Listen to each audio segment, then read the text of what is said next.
산초 판사가 돈키호테의 조카딸과 가정부를 상대로 한 주목할 만한 싸움과 다른 재미있는 일들에 대하여.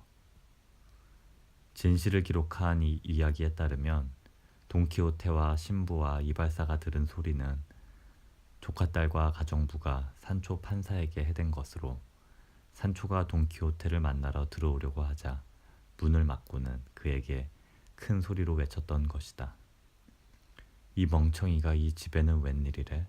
당신네 집으로 돌아가요. 바로 당신이 우리 주인 나리의 정신을 빼고 꼬드겨 길도 없는 곳으로 데리고 다녔잖아요. 이 말에 산초가 대답했다. 이런 망할 아줌마 같으니 정신을 빼앗기고 꼬드김을 당해 길도 없는 곳으로 끌려다녔던 건 아줌마 주인이 아닌 바로 나란 말이오. 당신 주인이 나를 그런 세상으로 끌고 다녔던 거라고. 댁들이야말로 적정 가격의 반토막으로 잘못 알고 있구먼. 당신 주인이 선물 준다고 속여 나를 집에서 끌고 나가고선 여태 주지 않아 지금까지도 기다리고 있단 말이오. 그 빌어먹을 섬들 때문에 아저씨 애간장이나 홀랑 타버렸으면 좋겠네요. 조카딸이 말했다. 이 나쁜 아저씨, 섬이 뭐죠? 뭔가 먹는 거겠죠? 아저씨는 먹보 식충이니까 말이에요. 먹는 게 아니라, 산초가 대답했다. 통치하고 다스리는 거야. 도시 4개를 다스리는 것보다 나으며 궁정의 판관 4명이 합쳐하는 일보다 더 좋은 거라고. 그렇다 해도, 가정부가 말했다. 아기의 포대이자 저기의 자루는 여기 못 들어와요. 댁 집이나 다스리시고 댁의 밭대기나 갈러 가시지요. 섬이고 나발이고 생각도 말고. 신부와 이발사에게는 세 사람의 대화가 아주 재미있었다. 하지만 돈키호테는 산초가 경솔하게 입을 놀리다가 좋지 못한 멍청한 소리들을 쏟아내 자기의 명예에 해를 입히지는 않을까 염려되어 그를 불렀고, 두 여자에게는 입을 다물라고 하면서 산초를 들여보내도록 했다. 산초가 들어오자 신부와 이발사는 돈키호테와 작별했는데, 그가 얼마나 정신나간 생각에 사로잡혀 있으며 바보 같은 기사도에 얼마나 순박하게 흠뻑 젖어 있는지를 확인한 터라 그의 건강에 대해 절망하고 말았다.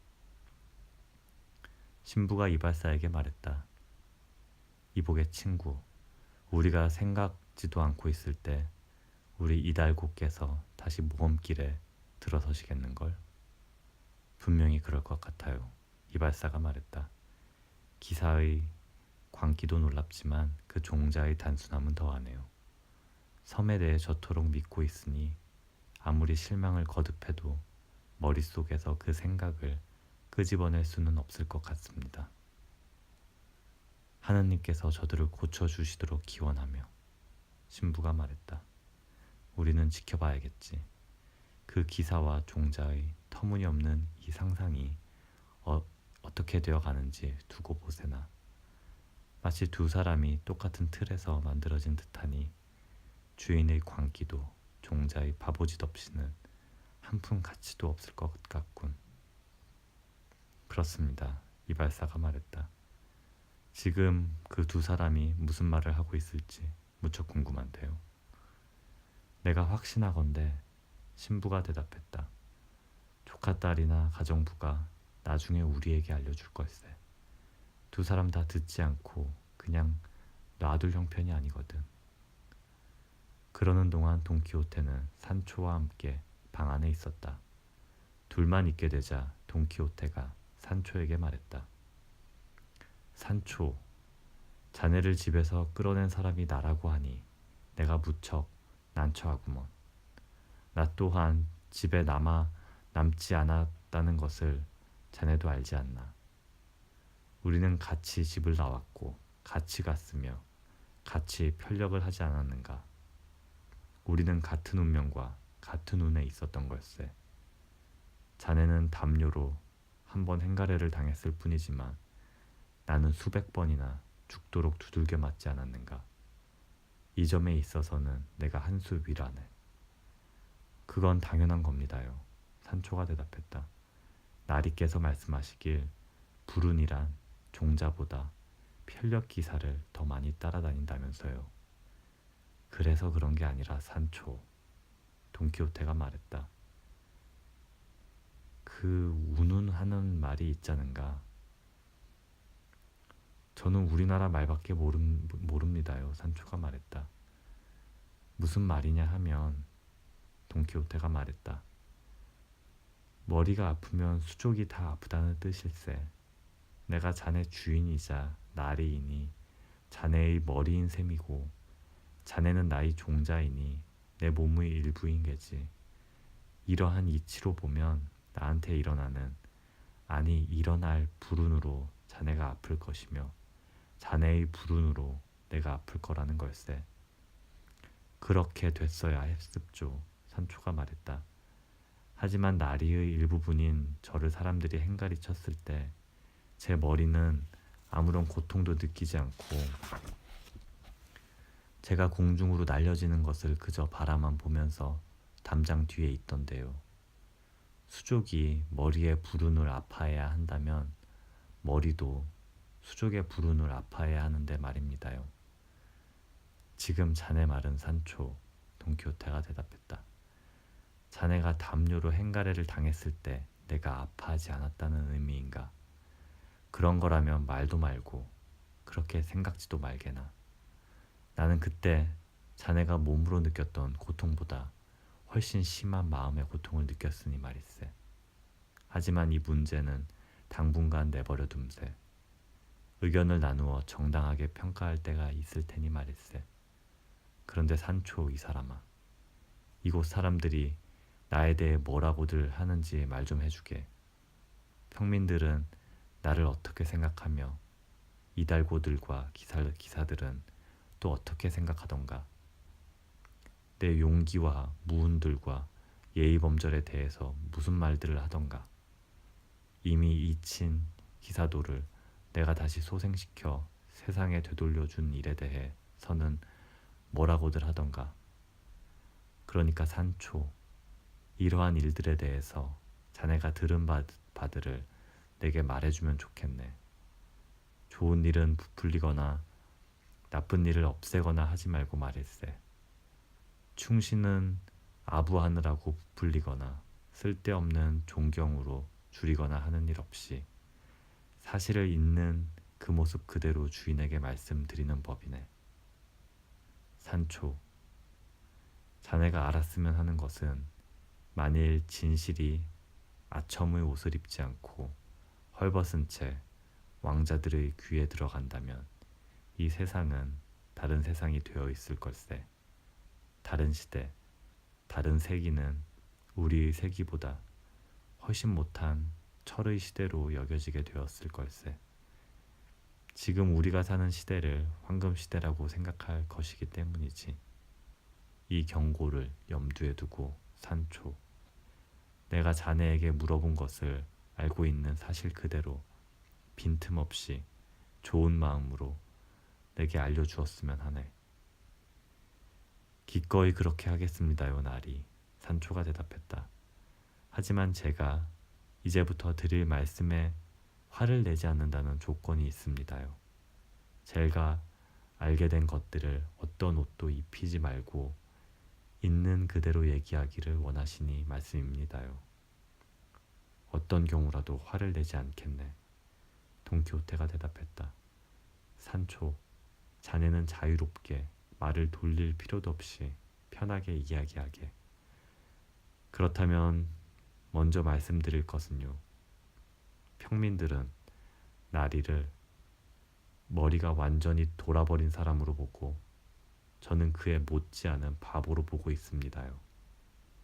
이달고들의 말씀으로는 나리께서 이달고 자기에 만족하지 못한 채 스스로 돈이라는 경칭을 붙이고 포도나무 4그루와 소 한 쌍이 이틀이면 갈 논밭대기나 갖고 있으며 앞뒤로 누더기나 걸치고 있는 주제에 갑자기 기사가 되겠다고 덤벼들었다는 겁니다요. 기사들은 이달고들이 자기들과 맞먹으려 하는 게 싫다고들 하십니다요. 특히 구두에 연기를 쐬고 검은 양말에 난 구멍들을 초록 비단실로 깁는 그런 방패지기 이달고들은 말할 것도 없다고요. 그것은 돈키호테가 말했다. 나와 상관없는 일이네. 나는 늘 잘 차려입으며 기운 옷을 입은 적이 없으니 말이야. 찢어진 곳은 있을 수 있지. 하지만 옷이 낡아서 그런 게 아니라 갑옷에 쓸렸기 때문이네. 용기라든가 예의범절이라든가 무운이라든가 하는 나리의 일에 대해서는 하는 말들이 다 다릅니다요. 미쳤지만 재미있다 라고 하는 사람도 있고 용감하지만 운이 없다 라고 하는 사람도 있으며 예의는 알지만 적절치가 않다 라고 하는 사람도 있습니다요. 동네에 하도 말들이 많아서 날이나 저나 뼈 하나 온전하게 남지 않을 정도입니다요. 알겠는가 산초? 돈키호테가 말했다.